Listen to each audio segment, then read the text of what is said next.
Hello folks, welcome back. In this tutorial we're going to be creating an animated track mat.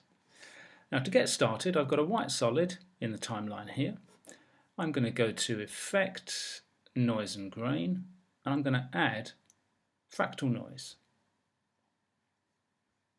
For the fractal type I'm going to go to Dynamic Twist. For the noise type I'm going to go for Spline. I'm going to open Transform and deselect Uniform Scaling.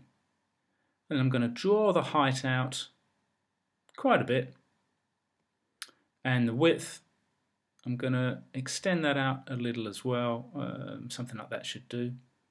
And I'm also going to really crank up the contrast because we're going to need quite a lot of white in there and quite a lot of black to make the track mat work. The next thing I'm going to do is I'm going to make sure my time marker is on 0, and I'm going to set a keyframe for offset turbulence. I'm going to go forward to 4 seconds, and I'm just going to adjust the turbulence by just dragging that like so, and that dimension will pull across. Okay, so what do we got? Sort of nice simple movement diagonally from left to right. I think I might make a final adjustment though. I'm going to open complexity, and I'm going to grab complexity and just take it down a bit. It just creates a slightly more ghostly sort of image. I think it's going to be a little bit more effective for the animated mat. Let's just scrub through that and have a look. Yeah, I think that's got a little bit more to it.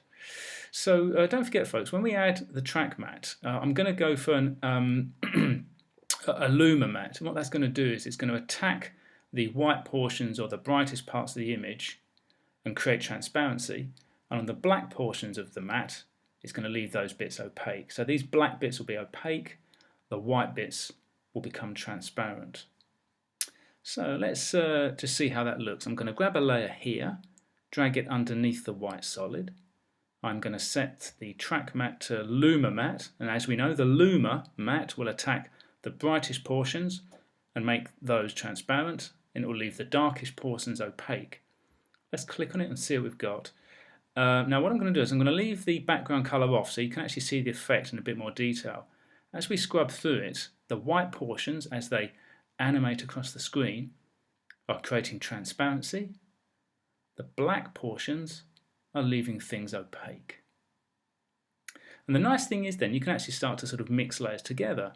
I'm going to grab another layer, pull it underneath, and as we can see we've got this lovely kind of ghost-like animation that works and composites between the two layers. Let's just render that out and see what it looks like. Yeah, quite nice. Nice sort of ghostly composite of the two layers. Okay folks, so animated track mats, there's many different ways you can make them, but fractal noise is probably one of the best places to start. Okay, hope you found that useful. See you in the next tutorial.